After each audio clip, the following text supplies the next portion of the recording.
the government release all prisoners, release the curfew. संसद में तख्तियां, नारेबाजी, वेल में हंगामा। संसद के मानसून सत्र के 7वें दिन की ये शक्ल बताती है कि जनता के प्रति जिम्मेदार नेता क्या कर रहे हैं, क्या होने दे रहे हैं, कितनी सुन रहे हैं और क्या क्या अनसुना किया जा रहा है। नियमों का हवाला दिया जा रहा है, बताई जा रही है सदन की मर्यादा, गिनाए जा रहे हैं सत्र में अब तक कितना कुछ बीत गया है, किया गया है। अब उन सवालों की ओर जो आपको हैरान करेंगे, जिनके जवाब आप तलाशना चाहेंगे। सवाल ये कि राज्यसभा में उपसभापति ने किन सांसदों का नाम लेकर उन्हें इस हफ्ते की कार्यवाही के लिए निलंबित कर दिया। सुशील मोदी ने जीएसटी पर क्या बड़ा सवाल पूछ लिया। डेरेक ओब्रायन ने पॉइंट ऑफ ऑर्डर बताते वक्त क्या तंज कसा। लोकसभा अध्यक्ष ओम बिरला ने क्या कमेंट दोहराया। चलिए शुरू करते हैं अपना खास शो संसद में आज। संसद के अंदर चलने से पहले आपको थोड़ा बाहर का नजारा दिखा देते हैं, माने संसद परिसर का, जहां आज खूब हंगामा हुआ। मुद्दा कांग्रेस अध्यक्ष सोनिया गांधी से ईडी द्वारा दूसरे दौर की पूछताछ, जिस पर आज राहुल गांधी की मौजूदगी में कांग्रेस नेताओं ने संसद भवन में गांधी प्रतिमा से विजय चौक तक मार्च निकाला।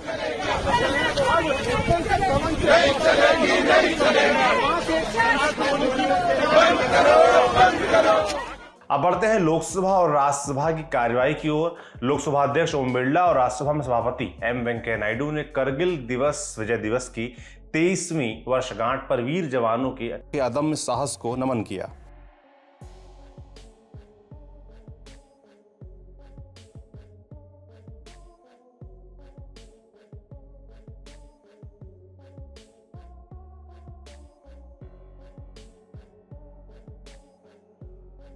लोकसभा की बात करें तो ओम बिरला ने मानसून सत्र के 7वें दिन भी अपना कमेंट दोहराया। बताया कि संसद तख्तियों के लिए नहीं है। मैं किसी भी माननीय सदस्य के खिलाफ कोई कार्रवाई नहीं करना चाहता, लेकिन ये सदन तख्तियां लेकर आने के लिए नहीं है। ये सदन चर्चा संवाद के लिए। देश की जनता आपको सदन में आकर तख्तियां नहीं देखना चाहती। मेरा आपसे आग्रह है, कृपया आप विराजे अपनी अपनी सीट पर। प्रश्नकाल एक महत्वपूर्ण समय होता है।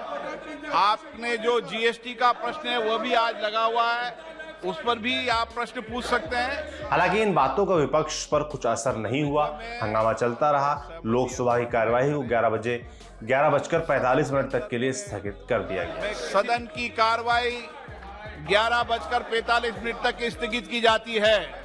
लोकसभा की कार्यवाही फिर शुरू हुई। प्रश्नकाल के बीच विपक्षी दलों के सदस्यों का हंगामा चलता रहा। सवाल जवाब के बीच हंगामा बढ़ा तो कार्यवाही को दोपहर 2 बजे तक के लिए स्थगित कर दिया गया। सभा की कार्यवाही आज दोपहर 2 बजे तक के लिए स्थगित की जाती है। कार्यवाही फिर से शुरू होने के साथ लोकसभा में नियम 377 के अंतर्गत आने वाले मामले उठाए गए। विधि और न्याय मंत्री किरण रिजिजू ने कुटुंब न्यायालय संशोधन विधेयक 2022 विचार और पारित करने के लिए पेश किया। इस विधेयक के जरिए कुटुंब न्यायालय अधिनियम 1984 में संशोधन किया जाना है। सदन में इस बिल पर चर्चा हुई। अब राज्यसभा की कार्यवाही की ओर बढ़ते हैं। कार्यवाही शुरू होने के साथ पेपर्स को सदन के पटल पर रखा गया। इस बीच हंगामा शुरू हुआ।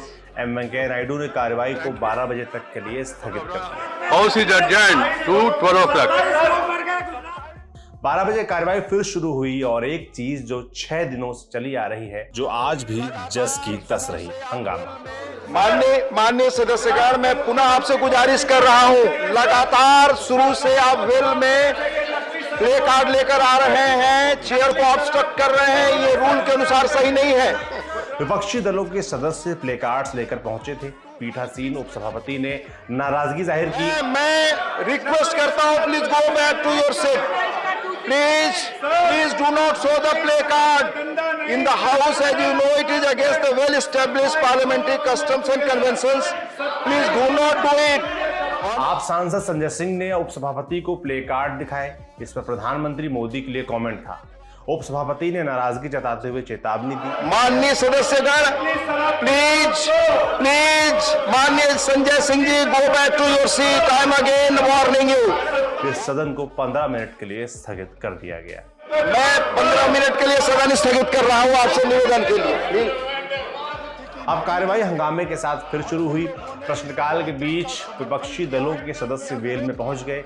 इस बीच सुशील मोदी ने जीएसटी की दरों में बढ़ोतरी को लेकर सवाल पूछा, जिस पर वित्त राज्य मंत्री पंकज चौधरी ने जवाब भी दिया। सुनिए। सभापति महोदय, मैं माननीय मंत्री से जानना चाहता हूं कि पिछले दिनों पल्सेस पर, चावल पर, दही पर, लस्सी पर जो 5% का जीएसटी लगाया गया, तो ये लगाने वाली जो जीएसटी काउंसिल है और जो ग्रुप ऑफ मिनिस्टर्स हैं, उसमें क्या दिल्ली के जहां आम आदमी पार्टी की सरकार है उसके वित्त मंत्री मौजूद थे कि नहीं थे? राजस्थान जहां कांग्रेस की सरकार और बंगाल जहां टीएमसी की सरकार है, उनके वित्त मंत्री वहां मौजूद थे कि मौजूद नहीं थे?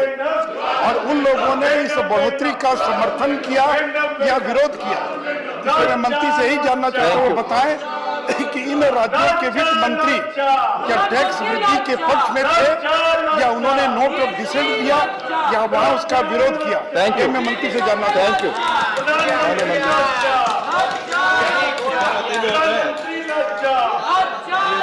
2017 जब से बना है, कहीं ना कहीं जीएसटी काउंसिल स्वतंत्र रूप से अपना निर्णय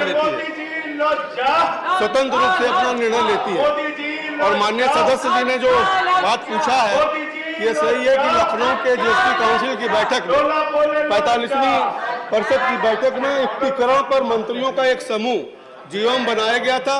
इस समूह के सदस्य इस प्रकार थे: कर्नाटका के मुख्यमंत्री बसवराव बोम्मई, तारकिशोर प्रसाद जी उप मंत्री बिहार, मोविन गोल्डीहोन जी परिवहन और पंचायती राज मंत्री गोवा, श्री के.एन. बाला गोपाल वित्त मंत्री केरल, श्री शांति धारीवाल स्थानीय निकाय और शहरी विकास मंत्री राजस्थान, श्री सुरेश खन्ना जी वित्त मंत्री संसदीय कार्य मंत्री उत्तर प्रदेश, श्री चंद्रिका भट्टाचार्य अमित मित्रा वित्त मंत्री पश्चिम बंगाल, जो 22 नवंबर 21 को श्रीमती चंद्रिका भट्टाचार्य शहरी विकास और म्यूनिसिपल कॉर्पोरेशन मंत्री द्वारा प्रस्तावित किया गया।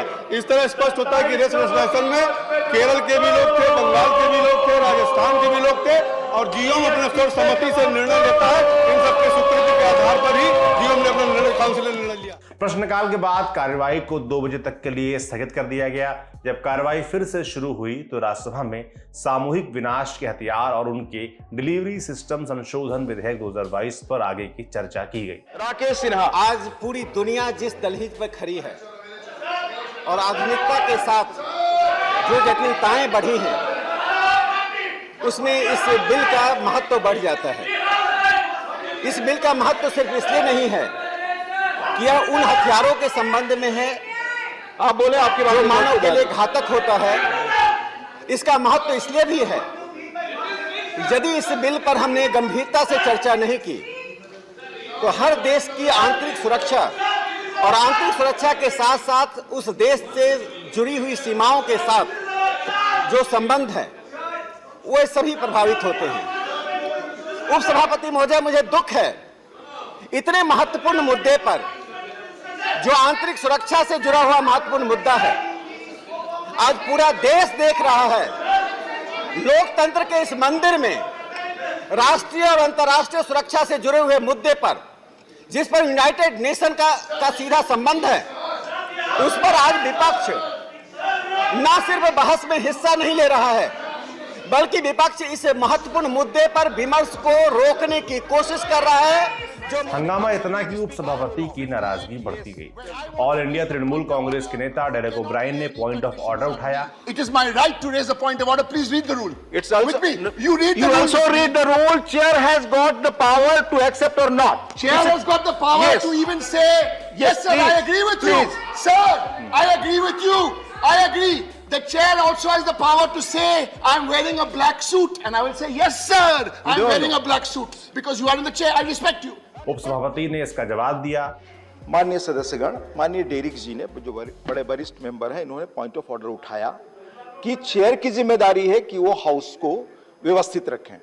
माननीय सदस्यों से क्या जिम्मेदारी है? उनके टिकट्स और बिहेव क्या है? I would like to repeat the rule number 238, rules of to be observed while speaking, a member while speaking shall not refer to any matter of fact which is judicial decision is pending, make a personal charge against a member, use offensive expressions about the conduct or proceedings of the House or any state legislature, reflect on any determinants of the Council except a motion of this kind. मैं पढ़ना नहीं चाहता कि आपसे etiquette की क्या अपेक्षा की गई है।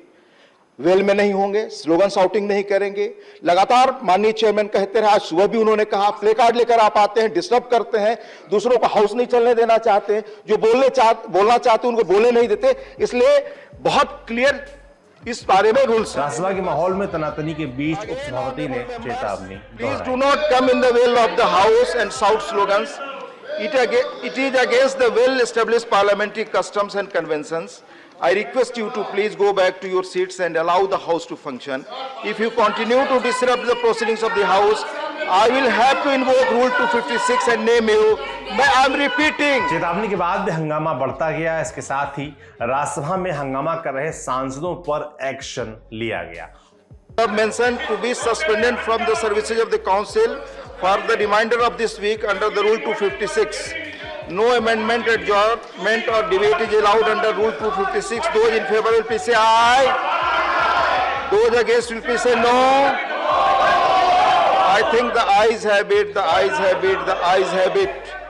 उपसभापति ने नियम 256 के तहत 19 सांसदों के नाम लिए और उनके निलंबन का प्रस्ताव पेश किया। सुष्मिता देव, मौसम नूर, डोला सेन, शांता छेत्री, शांतनु सेन, अभिरंजन विश्वास, मोहम्मद नदीमुल हक, MH Abdullah, B Lingaiah Yadav, A Rahim, Ravi हंद्रा, वदिराजू, S Kalyan Sundaram, R Girirajan, NR Elango, V Sivadasan, M Shanmugam, Damodar Rao Deverakonda, Santosh Kumar P। इसके अलावा इसमें कनिमोझी शामिल हैं।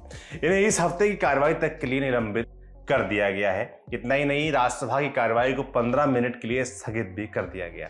House adjourned for 15 minutes. Rajya Sabha में सांसदों के निलंबन पर केंद्रीय मंत्री पीयूष गोयल ने कहा कि भारत में अन्य देशों के मुकाबले महंगाई कम है। विपक्ष चर्चा से भाग रहा है। हम चर्चा के लिए तैयार हैं, लेकिन विपक्ष संसद की कार्रवाई में व्यवधान पैदा कर रहा है। हमें उम्मीद है कि वित्त मंत्री के ठीक होते ही महंगाई पर चर्चा की जाएगी। हमें बड़ा खेद है कि कुछ सांसदों को आज निलंबित किया गया है। वहीं राज्यसभा की कार्रवाई फिर से हंगामे के साथ शुरू हुई। चेयर पर भुवनेश्वर कालिता बैठे थे। उन्होंने सभी निलंबित सांसदों को सदन के बाहर जाने के लिए कहा ताकि सदन में ऑर्डर आए और कार्रवाई शुरू की जा सके, लेकिन हंगामा नहीं थमा। कार्रवाई को 1 घंटे के लिए स्थगित किया गया। फिर कार्रवाई शुरू हुई, लेकिन हंगामा और बढ़ गया। विपक्षी दल के सांसद वी वांट जस्टिस के नारे लगाने लगे। इसके बाद सदन की कार्रवाई को 27 जुलाई सुबह 11 बजे तक के लिए स्थगित कर दिया गया। The House stands adjourned to meet at 11 hours on Wednesday, the 27th July 2022. तो ये थी संसद में आज की कार्रवाई। कल फिर मिलेंगे। सभी अपडेट्स के साथ देखते रहिए दी ललन टॉप। शुक्रिया।